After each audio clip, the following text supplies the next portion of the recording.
Okay, we are off. Happy Valentine's Day. You guys, I know it's a holiday, and I really, truly appreciate your commitment to show up. I know some people already had plans, so we are recording. People can catch the playback. But seriously, this shows a lot about your commitment to your business, showing up even on a holiday. It means a lot. And so this week, we added another component, inviting. And, this is actually one of our vital behaviors. It is really critically important to the success of your business and moving your business forward. And, I want to talk to you I want to give you just some of my top tips on inviting and give you some examples that I think kind of help drill it home. So, when you think of inviting, I think there should be a flow. I think you should be inviting publicly and privately. And so we've created a document where we are going to give you both, examples of both. And you guys, these are templates. For my team, I say we are a copy and paste friendly team. Do what feels right. If it doesn't sound like you, please make it sound like you, because if you are copying and pasting and it doesn't sound like you, it's not going to come off as genuine or authentic. And when we invite, it needs to come from that place of offering this gift and giving people tools to really, truly help them change their lives, whether that's a fitness, an accountability group or coaching or both. So, to be inviting publicly and privately. And Lindy, did you post that document in there yet? Not yet. I was adding some things to it tonight, and then I will do it by the time we're done with the call. Perfect. So I thought this would be a great segue. Once Lindy posts those, and you kind of have some of these tips under your belt to help guide you through that. But we are going to give you those. Sometimes it's not about recreating the wheel, using some of these tips that we're going to be giving you to invite. And the second one is to change your mindset around it. So, I'm thinking about Valentine's Day. For example, you're not out to dinner right now, but say you were, and you were at this really nice restaurant, and you're with your loved one, and you have a really nice dinner. And then after dinner, the waiter asks, do you want dessert? Are you offended?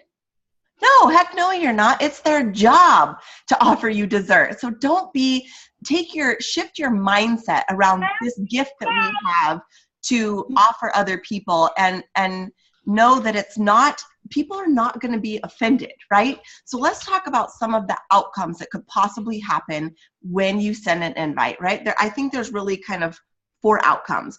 Worst possible thing, what's the worst possible thing? They don't respond? Okay, guess what? So many times I've talked to people and they don't respond, and I follow back up with something just not related, just a friendly message, touching base, how was their Valentine's Day, just being friendly, and they're like, gosh, Dara, when you sent that message, my kids started crying, or the phone rang, or I was in the grocery checkout line. You guys, this is not their business. That it is not the first thing on their minds. It is our business. We have to protect it. And so just know that it's nothing about you, right? It usually has to do with what they have going on. So they don't respond. So what? It's okay. So what if they say no? What does that mean? If they say no, then that's a chance for you to follow up in the future. I told my coach no for an entire year. If she would have given up on me, I can't even imagine what my life would look like if she would have given up on me. Just know that no means not right now. It doesn't mean no forever. It just means that they're not at a place yet to make that change. We're inviting people to change their lives. It's not a like lip, talking to people about a lip gloss. And I only say that because I'm, something that I can relate to right now. I'm wearing lip gloss. It's something big. You're asking people to make life changes, to start a health and fitness journey, to start a business. So just know that no doesn't mean not right now. They say no, ask for a referral. Maybe it's not for them. The other day someone said, no, this is not for me. I'm not into that, which is fine. And I totally respect that. Do you know anybody who this might benefit? And she said, actually my sister, she's trying to lose weight. Boom, perfect. The next thing is if they say no, you could also ask, okay, I'm learning. This is my job and I want to do really good at this. I'm super passionate about it. Is there something that I could have done differently? Just ask them for feedback. And most times you'll find out it's nothing to do with you. It's really to do with them. But it might even open the door to where you can work through some of their objections. And then the best case scenario, they say yes, and they become a rock star coach on your team. So all of those outcomes, they're really not that scary, right? I mean, but the worst possible thing is that they say no or they don't respond, but just know that people come back. You know, it always comes back. So done is better than perfect. I always, you know, say that it doesn't, saying all the wrong things to the right person, that's what, you could even say all the wrong things to the right person and it was still, like, they could be the next rockstar coach on your team. It doesn't matter what you say, that they are just, they're ready to dive in. They're ready to start this business. They're hungry for change in their life. So it doesn't matter. Like, don't worry about perfecting it. Just take action, you know, because when you, as a new coach, I remember that fear that I had. It was the more that I fed into fear, the bigger my fear got. But the more that I shrunk it and I took action, the smaller and smaller and smaller the fear got. And so, you know, that when you start taking action, that breeds confidence. You start learning, right? You just start learning what works for you, what doesn't work for you. Learn how to have those conversations. You learn how to battle objections. You start gaining confidence in what you're doing, but you have to actually start. You just have to take that first step. Think about how good it feels when someone tells you that you would be amazing, no matter what it is. You know, I think back to my full-time job telling me when I got my 1% over 3 years time, saying, you know, you are doing so incredibly well. I think you would be great in this next higher position. When somebody tells you that, you're not offended. It makes you feel so incredibly great. And you guys, you are doing the same thing when you talk to someone about coaching, saying, I think you would be great. And you tell them why, X, Y, and Z.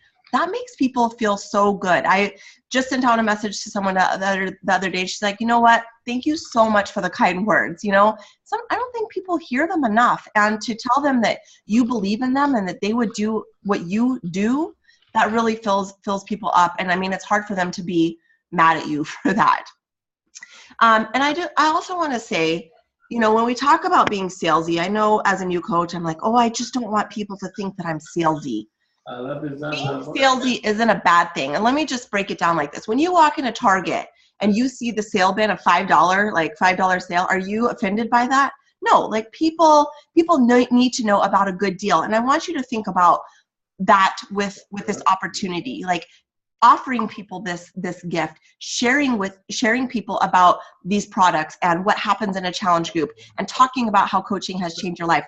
That is not, being salesy in that way is not a bad thing. Being icky is a bad thing. But offering this gift, if you have good intentions, you're speaking from your heart, you know that you're convicted in what you're doing, that never comes across as being salesy in that way is not a bad thing.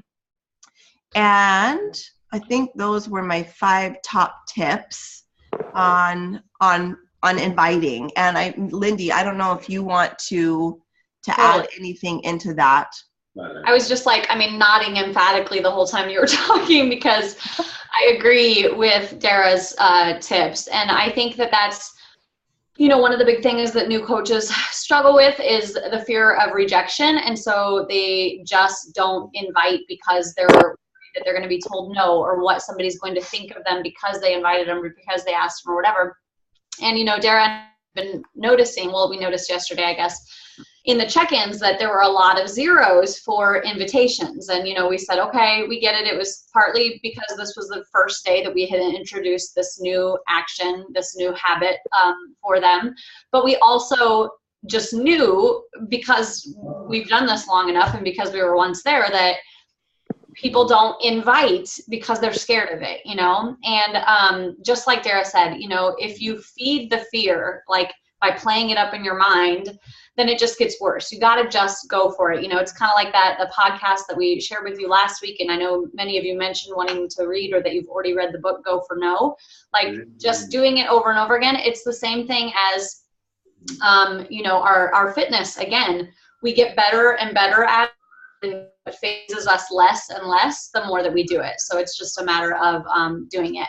But I agree with all of your tips as far as inviting goes. I mentioned last week on the call that if I ever do feel like icky when I'm getting ready to invite somebody, if I ever feel like this doesn't feel natural, this feels really, really forced, that's when I usually pull back and say, have I reached a point where an invitation is natural next? Or, you know, that kind of evaluate where it is in the conversation or the relationship to help with that. So if you ever are having those feelings, maybe that's what you need to do. But don't let fear hold you back.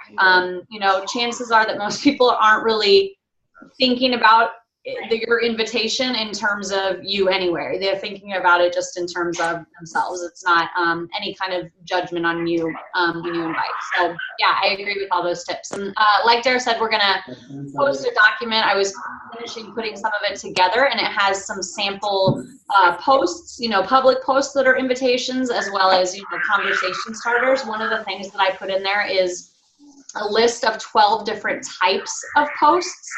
Not all of them are invitations, but they're a lesson that maybe some of you have heard before. It's a lesson that I got from Chalene Johnson, one of Chalene Johnson's trainings, and it's an awesome way to think about the kinds of things that you can be posting, which oftentimes can lead to an invitation. And then we've got some specific things in there in terms of, directly talking to somebody about an invitation.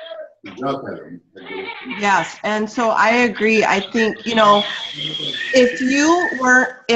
if you were to do anything else, if you were not to do anything else in your business, but expand your network, because sorry, I'm just going to, poor baby. Yeah.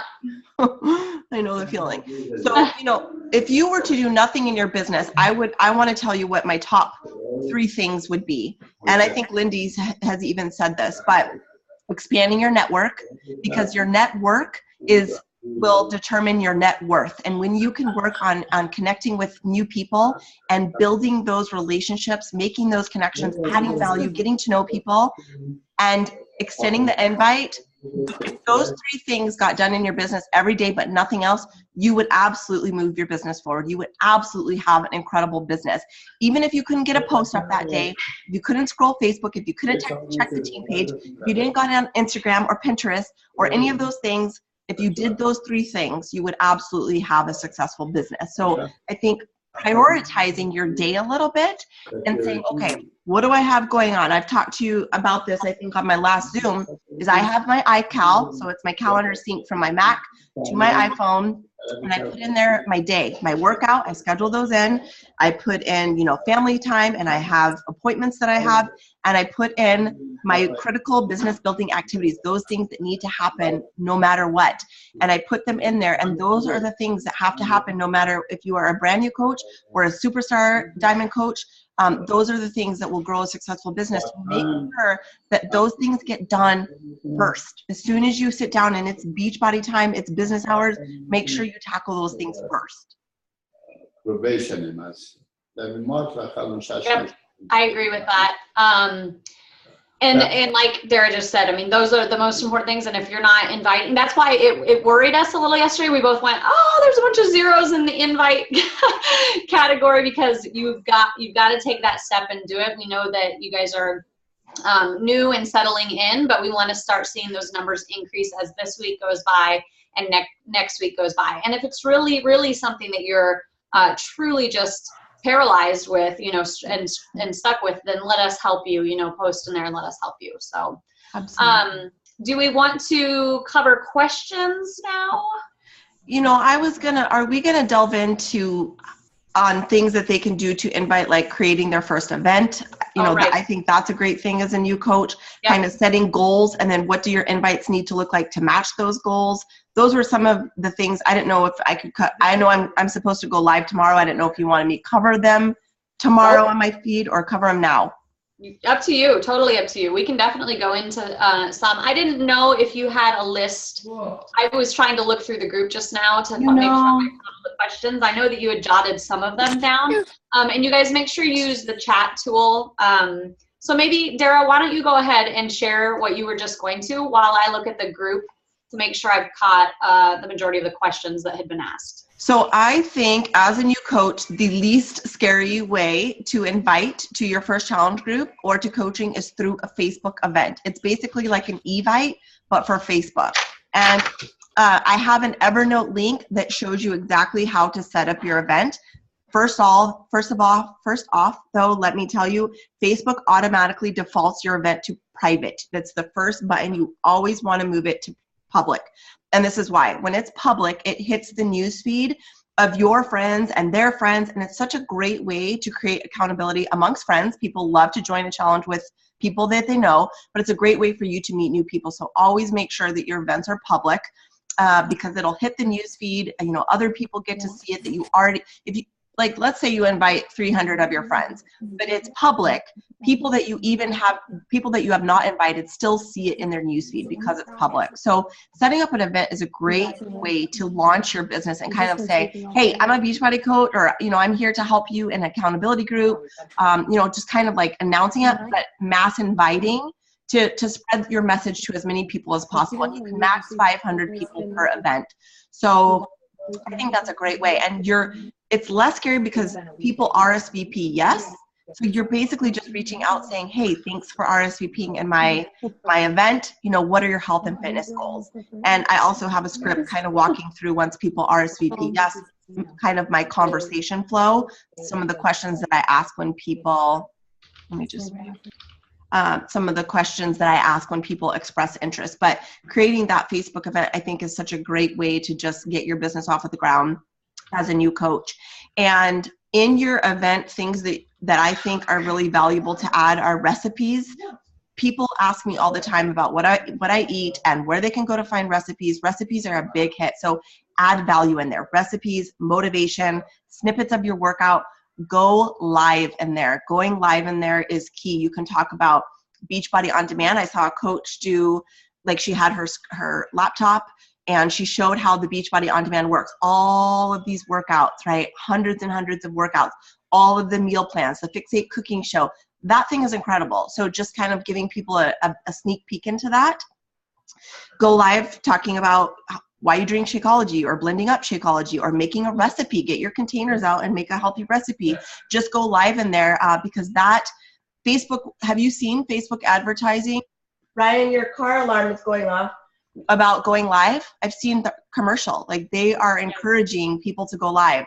Go live on your personal page. Do an invite. Go live talking about your story. Go live on anything and everything.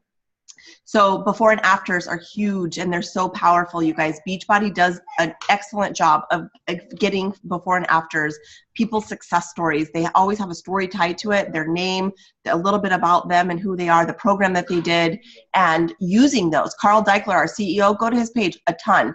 And every program that we've come out with, they have their own Facebook page. If you type in the search bar 21 Day Fix, you'll find their like page, a ton of recipes, a ton of before and afters, and that goes for every program that we have.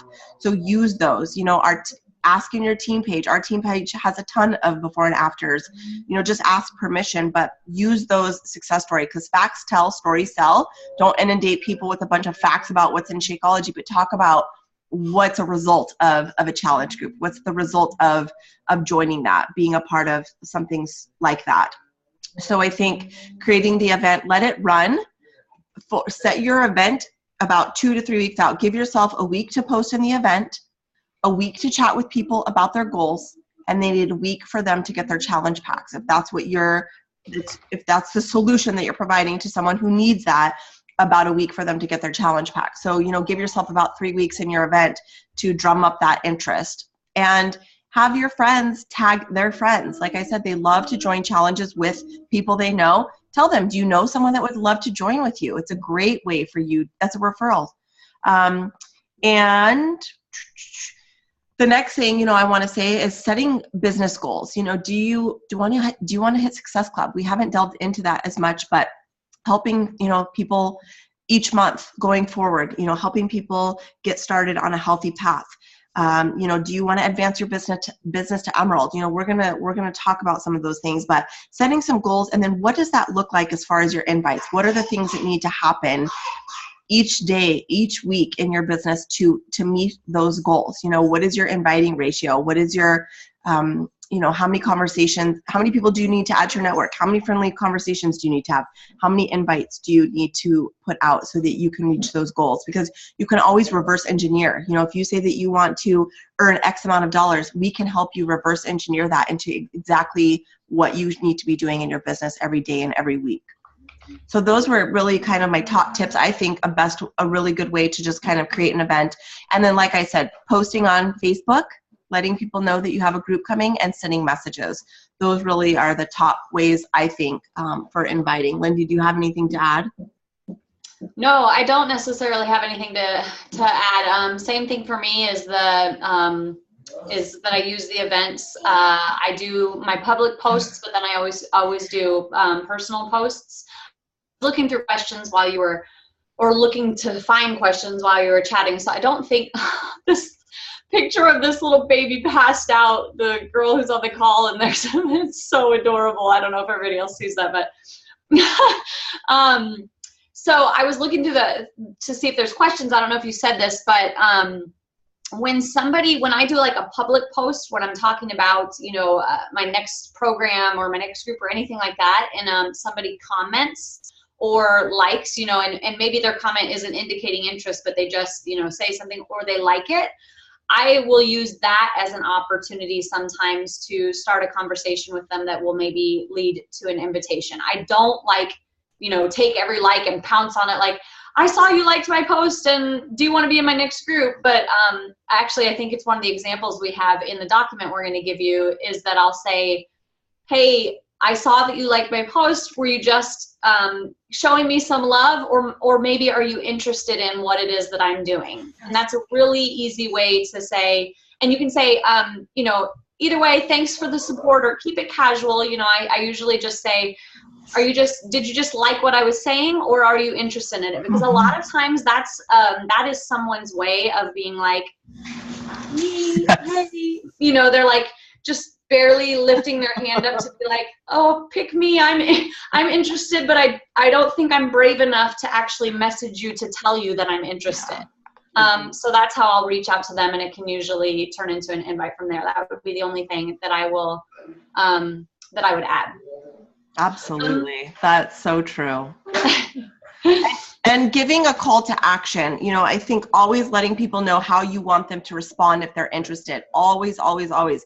Like this post, leave a comment, shoot me a message, do all three, leave me an emoji, whatever. Just always give them something to let you know that they're interested. And like I said, sometimes it's just a like. I think sometimes that is enough. And Holly's on here. She just asked, I posted my transformation. What should I do with the likes? And that was exactly it. I said, say, thank you so much. It's kind of scary putting myself out there, but I appreciate the support. It means a lot.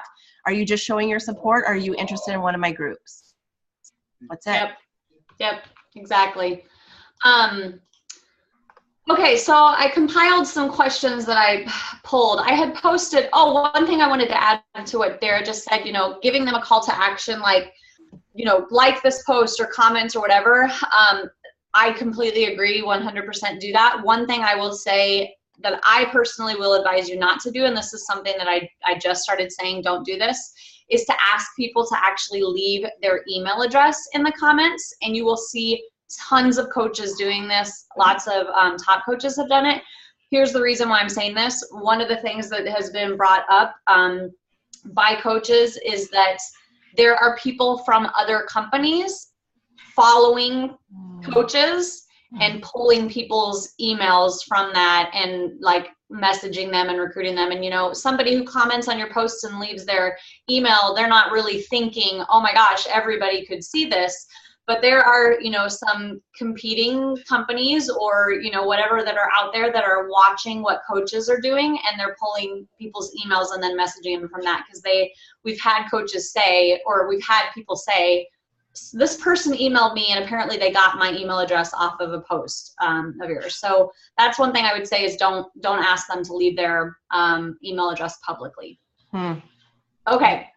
So we've pulled a few questions from the group. I had posted a document in the group earlier asking for people to put their questions in there, but we didn't get any listed in there. So I just kind of tried to scroll through and remember where I had seen some coming through during the week.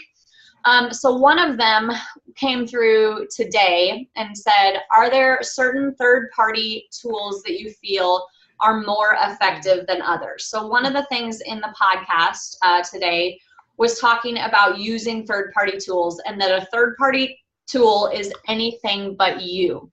And there's a couple main reasons why you want to do this when you're sharing and inviting. One of them is because it takes the pressure off of you to know all the answers, be able to explain all of the details of something and all of that. Like, that's one of the things that kind of freaks new coaches out, is like, I'm not an expert. I don't know everything that's a benefit from Shakeology. I'm not sure about this new program or whatever. You don't need to know all that stuff. We've got tons of third-party tools that you're able to share with other people, so that third-party tool can do the talking for you. So it does that. The other thing that it does is, once you start to grow your own organization and you start to build a team, it shows your team that you don't have to have all the answers, and that there's plenty of tools in place for them to use to be able to be successful with this business as well. Because if a coach comes in, to my organization, and they see me running it, and every single time I'm giving my own big detailed answers, or I'm using my own stuff, that might be a little intimidating. So as a new coach, and then even as a veteran coach, it's important to use third-party tools. So some of my favorites are, whenever a new program comes out, Beachbody puts out to video to promote that particular program, to explain what the program is and whatever. So I use those when I'm talking to somebody about a new program, and I generally use my voice first, but when they are interested in a specific program, or maybe they're deciding between two different programs, I will send them a clip of the video, the YouTube clip, just so that they can look at it and kind of get a feel for the style of the program and what it looks like it's going to be like, which really helps them to make a decision. A lot of times that's what will make the decision for them, once they actually see that, because it can really give them a feel for, oh, that really looks like my style of workout, or I think I like what that trainer seems like, or it might be like, ooh, no, that doesn't look like it's for me. So I always use the videos of that. Those are also, for the most part, they're in our video library in our online office as well, which will direct them to your website. There's a few Shakeology videos that I use. I don't like all of them. One of the ones that I always have loved since the beginning, it used to be called Nutrition Simplified, but I think now it's called What's in Shakeology. It's literally like a less than 2-minute video that lists all the things that you would have to eat in order to get what's in one serving of Shakeology. So it's going through like this ridiculous list of healthy foods and how much it would cost, which comes out to like $40. And then it says, or you can have 1 glass of Shakeology. That was always my favorite Shakeology video, because it was very to the point. It didn't give all the details of where the ingredients came from and all that kind of stuff. It just kind of gave them the big picture. And then as far as like business opportunity presentations, I do think that Beachbody has a pretty decent one now. In the past, they didn't have awesome ones to use. I think, Dara, that you might have even posted it as a comment today. Introducing Team Beachbody? Yeah, that's a decent one. It's not, it's pretty straightforward and to the point. I usually will use that one in combination with like my own personal story, so that they're not just hearing from Beachbody, they're also hearing from me, and I'll either do that in a call with them, or I'll send them a video that I have. So those are my favorite third-party tools. I, in general, do not send people to my website, my Beachbody website, because honestly, let's just be honest, it's confusing.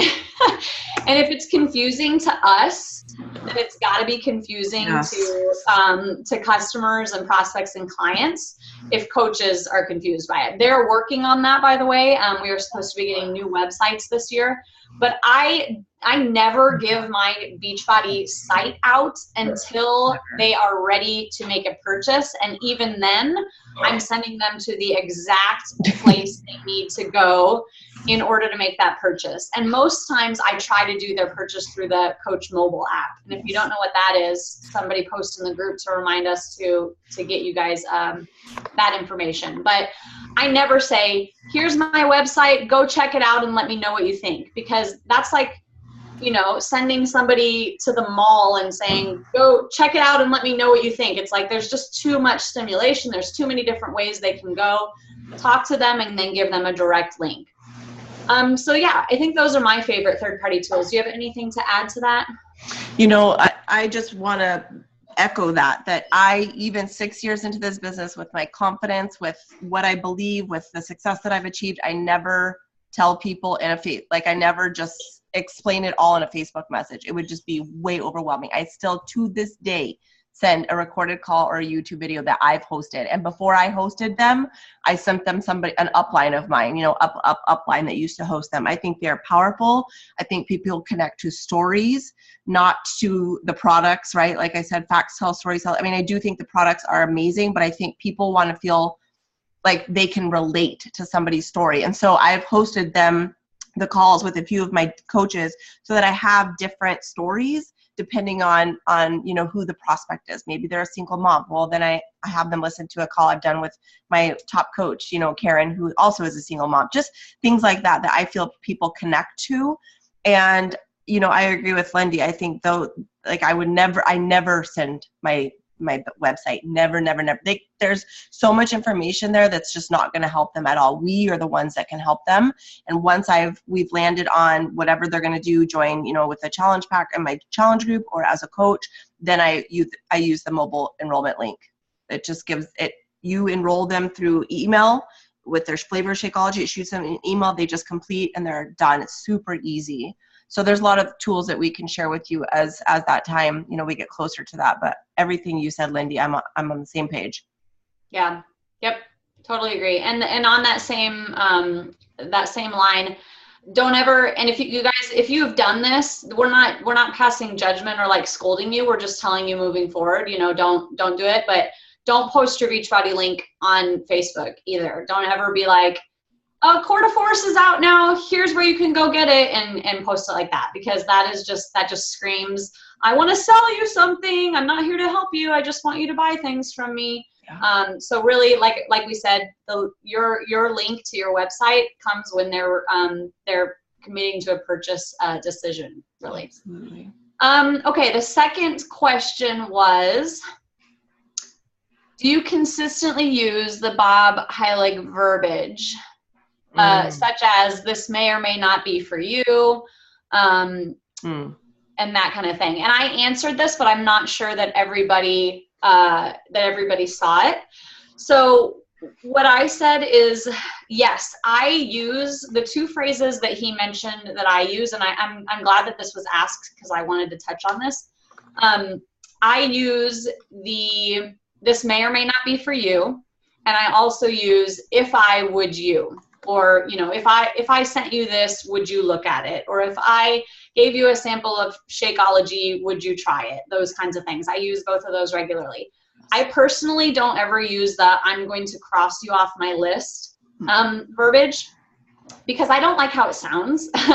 Well, and also because it would be a lie, because I don't ever cross anyone off my list. I don't ever think that, unless somebody has said to me, don't ever talk to me again, go to hell, I don't want you to sell me anything, then maybe I'd be like, okay, I don't think I want to talk to this person anymore. But if somebody has said no, or they've ignored me, or they haven't followed up or whatever, I don't cross them off my list. I just come back to them at a later time. And I would never say that to somebody personally. He's probably just a much more aggressive network marketer than I am. But I would never say that to anybody, because to them, that's like saying, I'm working from a list. You're just a name on my list. I'm going to cross you off and move on to the next person. I just think it takes the relationship side out of it that we're supposed to have. So I was glad that got brought up, because I did want to mention that. So instead, I'll say something different. I will generally, if they haven't responded and I've sent them a couple follow-ups, I'll usually say, I really don't want to bother you. It's obvious that you're not interested, or this isn't for you. I would love to get your feedback of why it's not for you, if you wouldn't mind telling me, or if you have a chance, or, just to kind of leave it there like, it's okay.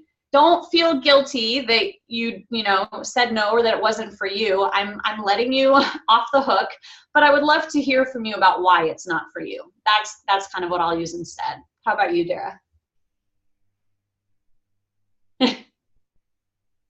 You're muted, I think. Oh, yes, I am. Sorry. I see your mouth moving, but. Yeah, agree. I don't ever cross anyone off a list. Like I said, I was 365 days in the making, you guys, so I would never write anybody off. I think it also, not only does it seem like you're working from a list, but like if they say no, then you're like, oh, okay, bye. Like it just, we're not here for that purpose, right? I still believe in the relationships that we built here. Someone told me no the other day, and I still continue to just be friendly and get to know her on a deeper level. So just because someone says no doesn't mean they're just out, right? So I agree. I do think there's a little bit of a difference in his approach. He's pretty hardcore. He's awesome, but a little bit, different in the way that I approach it. Yeah. On that same topic, somebody just posted in the chat and said, how do you use this may or may not be for you? Do you want me to take it? I don't use that. So. Oh, you don't? Okay, so I'll use this may or may not be for you, but I won't use that one as much as other ones, but I'll use it when I'm talking about, for the most part, when I'm talking about a new program, because it generally fits if it's where I just don't know exactly what their fitness, and generally, I should back up. Generally, I use that when it is somebody who has liked or something one of my videos and I'm unsure where they stand on what they're interested in. That's generally when I use it. So for example, when Core de Force came out, we got it early when we went to leadership. We were all able to get it before the rest of the network was able to get it. And so I was doing the workout and I was posting some videos of myself doing the workout. And so people were seeing it, but they couldn't buy it yet. And so when they were, liking my videos or maybe commenting and being like, whoa, that looks intense or that looks awesome or anything like that, that's generally when it comes into play for me, when I am reaching out to them because of something and I might not be going through the whole process of getting to know them specifically, but I'm doing it because they responded to something, if it makes sense. So I'll say, I saw that you commented on my Core de Force saying, this may or may not be for you, but I'm actually going to be starting a group of people who are going to go through this program next month. And, I noticed that you've liked 3 of my videos now. Would you be interested in talking about it? That's kind of when it comes into play. You guys, I just want to say that as people are liking and commenting on your stuff, I know we talked about doing posts that stir up some engagement and chatter. Make sure that you go back and interact with people that are commenting. Make sure that you like their comment. Make sure you reply to their comment. And that's such a great way to just reach out to people in general. Like we always say, adding to your network, the second thing you check in on is your friendly messages, right? Isn't that right? And then, so that's such a great way to strike up a conversation. Hey, I saw that I asked about what people get their kids for Valentine's Day. So that's such a great way to just reach out based on something that they said, right? And strike up that conversation. Yep. Yeah, totally. Okay, I found another question. This one it got posted yesterday. And you guys, we're sorry that, there's questions that we miss in the group. There's so many people in there and so much, happening. So we try to keep on top of them and answer them as best we can. But one little tip for you, tag us when you're asking a question. Tag either Dara or myself or both of us. That way Facebook will notify us and it'll take us directly to that question. But a lot of times when people are just commenting on a thread and there's like 60 comments on a thread, we might miss a question in there if our name isn't tagged. So here's what I found. It was, I'm working on personal development this week. What is your favorite personal development book that you would recommend for a new coach? Woo-hoo, I really like this question. Okay, so for me, and actually a couple of people commented and gave some great examples of books as well. But the ones that I personally love aren't on there. So for me, The Slight Edge was a huge one, which is basically another version of the compound effect in certain ways. I kind of preferred The Slight Edge for some reason. I don't know. I read it first, and maybe it's just because I read it first and loved it. But So the slight edge or the compound effect, it really just talks about the power of our daily habits, those little seemingly insignificant things that are easy to do, but they are so easy not to do as well, and how they compound over time and they determine our results. So actually, what we're doing in this program is the perfect illustration of the slight edge. When you do your shares and your connects and your invites today, you're not going to necessarily see results from them today. But if you do them today and you do them tomorrow and you do them on Thursday and Friday and Saturday, and you keep doing that day in and day out over time, trust me, that is going to grow things for you exponentially. But it's also one of those things that if you didn't do any of that today, tomorrow you wouldn't feel the pain of not doing it today. Does that make sense? So you could wake up tomorrow morning and say, I didn't do any of my stuff yesterday. You're not going to feel the pain of that the next day because it hasn't compounded enough to catch up to you where it's going to affect you. So the slight edge and the compound effect are great for that. The other one that totally just like changed my perspective was GoPro by Eric Worre. When I read that, I think it's been 3 or 4 years ago now.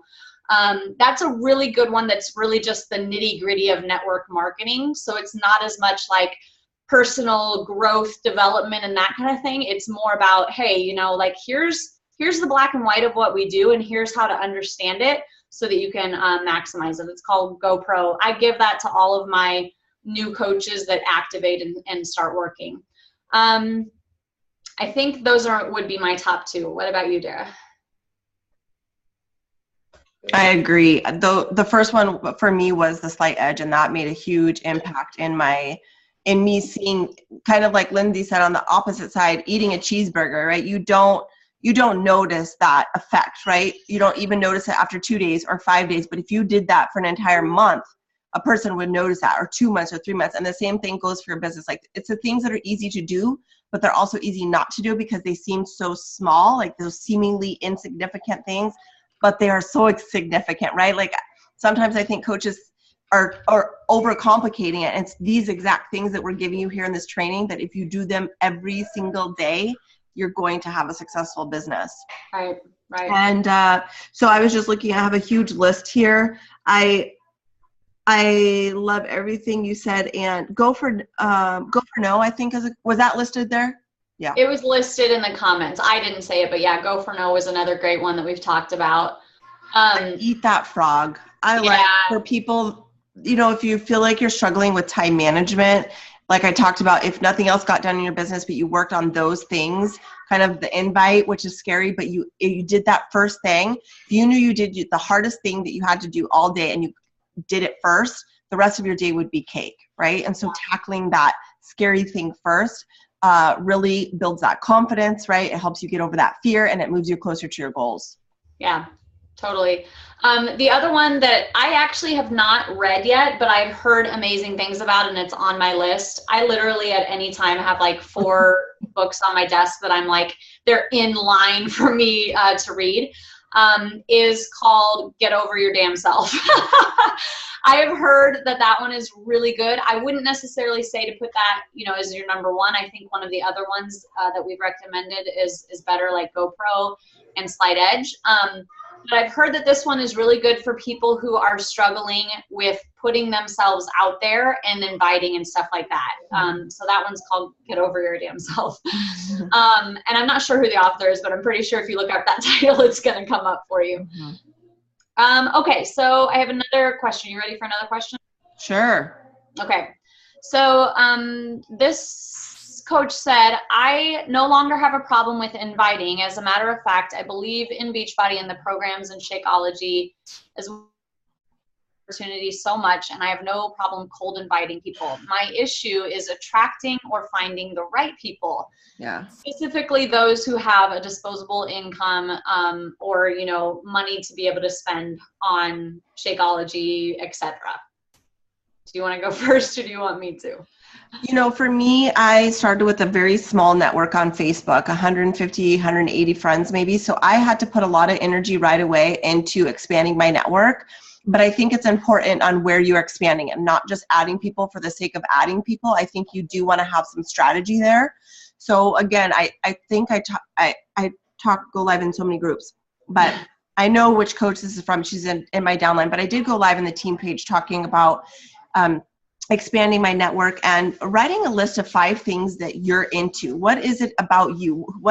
What are some hobbies or character traits that you embody? So, for me, when I started coaching, I was pregnant, and then I had a newborn. So I was a new mom and I was baby wearing, and that was kind of the stage of life that I was in. So that is the type of person I was looking to connect with, that we already had that mom fiber, that connective tissue, if you will. So it was such an easy way for me to strike up a conversation and have that relatability right off the bat.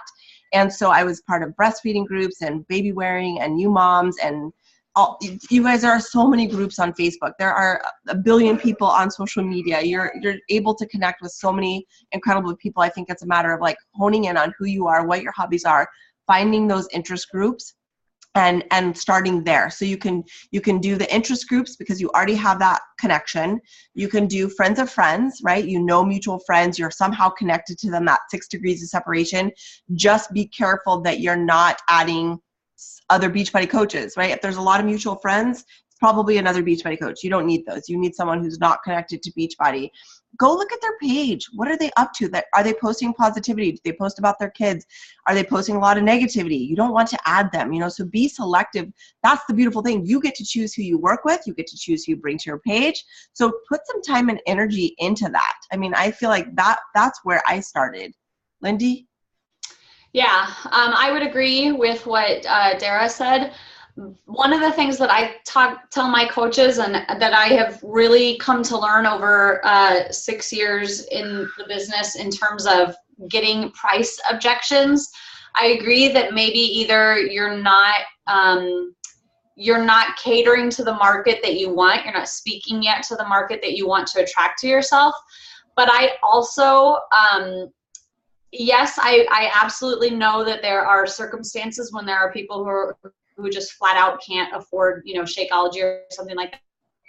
But what I have found more often than not in my experience is that a price objection isn't usually legitimately a price objection. It's some other kind of objection. Either they haven't, you haven't convinced them that what you're offering will help them, or you haven't connected what you're offering them to an emotional need that they have.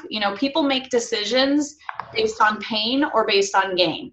They either want to avoid pain or they want to have some sort of gain out of it. And if you haven't been able to connect their need to their emotion and then prove that what you have to offer is a solution to fulfill that emotional need, then they're going to have a price objection, because that's the easiest thing for people to use as an objection to shut you down. Because money is way too personal to people. If somebody tells me I can't afford it, I'm not going to go back to them and be like, yes, you can. Like, it's not my place to say that. So that's what we say to people, to tell them, leave me alone. I'm saying no. I'm not saying that people are liars and that people are, that there aren't people out there who really are like, can't afford Shakeology. It's true that there are. But what I have found is that more often than not, somebody will turn around and spend money on 12 pairs of LuLaRoe leggings, but they won't spend it on Shakeology because you haven't convinced them that it's going to work. You haven't connected it to their need. And again, people, this is so personal to people. Dara mentioned this a little earlier, but they're making a decision that has a real emotional attachment to them. People take their bodies and their, physicality very seriously. And so many people have wasted so much money on things that didn't work for them. And they don't want this to be one more thing that doesn't work for them, that doesn't get them results, or that sits on the shelf or whatever. So I would just like to challenge you, whoever asked this question, challenge you to just ask yourself, could that maybe be the issue that I'm up against, rather than truly none of these people that I'm talking to can afford to invest in their health? Could it be that I haven't communicated the value enough to them, haven't proven to them that it's going to work, or haven't found what their emotional need is. Now, if it is legitimately that, you know, everyone you're talking to can't afford to invest, then make sure you're offering for them to start at a level where they can start. I am at a point now where I pretty much require for people to do like a challenge pack to be in one of my programs, one of my groups. But I've earned that right to do that, I guess, you know, over time. I've proven that I can help people get results. I've built a credible business. And so now, for the most part, I tell people you've got to get Shakeology and a program in order to participate for free in one of my groups.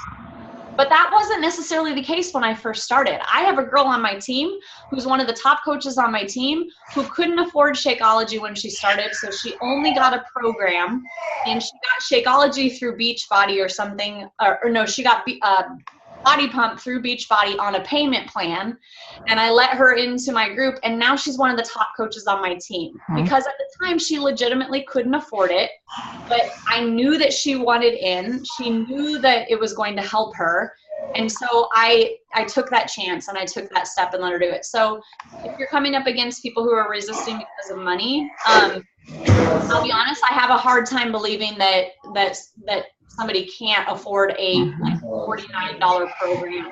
Maybe they can't afford Shakeology or the challenge pack, but you can probably start them somewhere else and then prove to them that what you have to offer is worth it. And I bet you if in a few months down the road, they'll say, I'm ready to try Shakeology. That would be my response.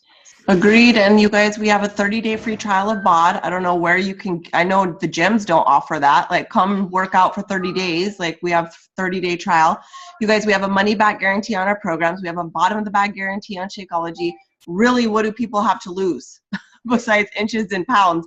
They have nothing to lose. We stand behind everything. So I tell people that I'm so confident in the stuff that we offer.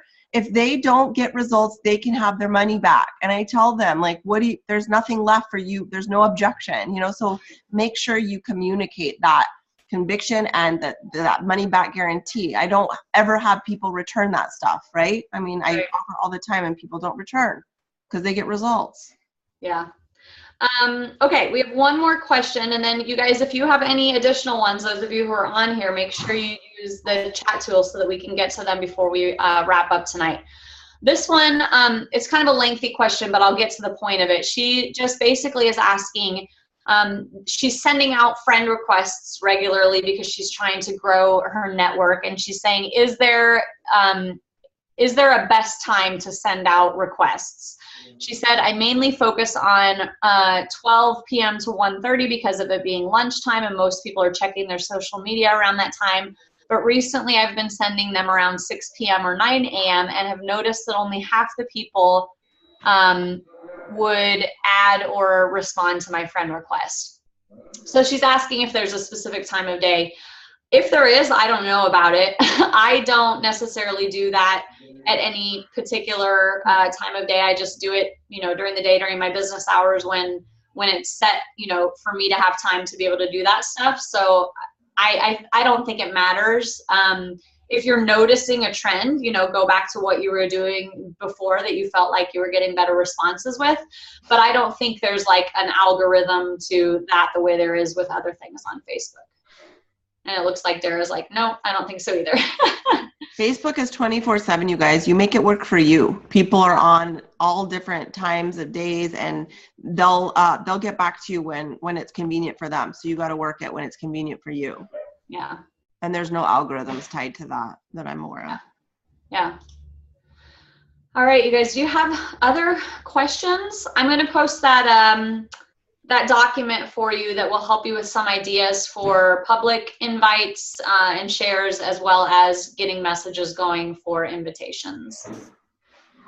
Great. I don't see any questions popping up. Okay. Thanks. All right, you guys. You're doing an awesome job. We're proud of you. Thank you guys for your, commitment and your energy in the group. And we were really excited, to see people saying that this is really helping them and that they've done more, in the last week than they had been doing it all before. That's what it's all about. We just want to help you guys get into some really good habits that you're going to carry way beyond this 3-week period. So discipline yourselves to continue with those daily habits now, because then it'll be a lot easier to maintain them after the program is over. Amen. Okay. All right, you guys. I will post this recording tomorrow, and for anyone that didn't get on, but have a happy Valentine's Day night. Bye. Bye.